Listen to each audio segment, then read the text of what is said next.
teach. Good. So right here, again, we're gonna work that core. Turn your shoulder this way, bend that way. This way, bend that way. This way, bend that way. Everybody work that.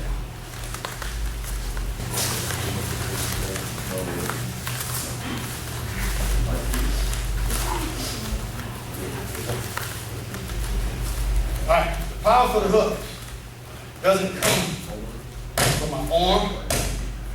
It doesn't come from, that's a jab.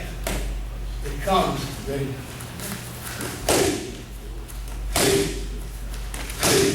From my core.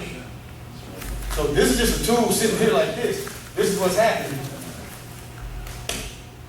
It's that. It's got nothing to do with that. Now we got what's called, I call long range hooks, you know, which it's not really a real hook, and I can tell my fighters if I see it, just long range.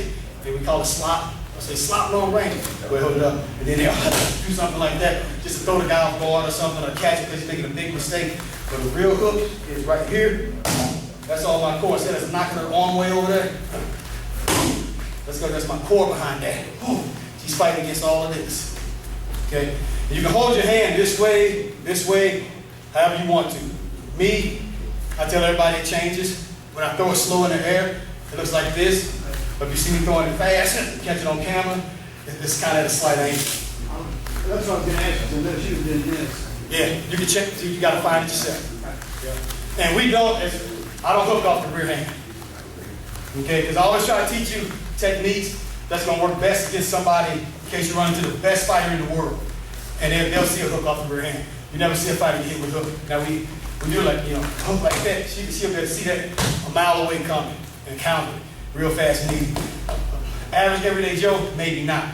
But most of the time you see when they throw hooks like that, you duck that, move out the way, whisk it, whatever you want to do. So we only hook off the lead hand.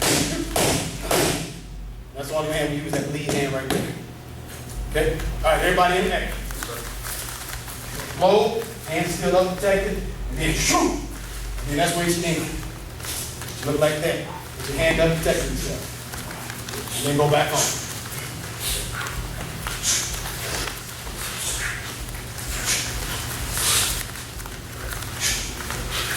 And a lot of, just a book, pad, whatever those things is.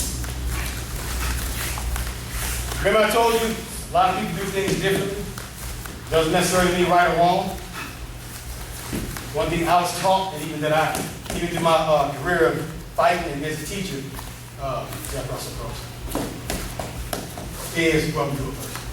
is a lot of even boxing coaches teach you turn that foot for power. We don't like it, I don't like to do that because when I throw a combination, it's out. It shuts down my combo. When I don't turn, if everything's my core anyway, here's my jab, cross, hook, cross, I shouldn't need to turn my foot. Okay, so we don't turn our foot. All right, everybody go ahead and there. The elbows will always be level with that hand. The elbow collapses, you lose power. It's too high, you lose power. It's right there. Come around. It's core support.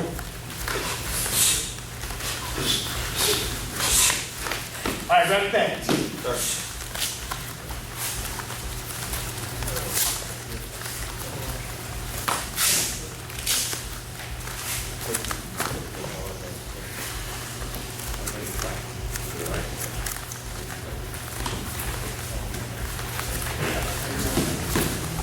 That's going to be a left hand for everybody.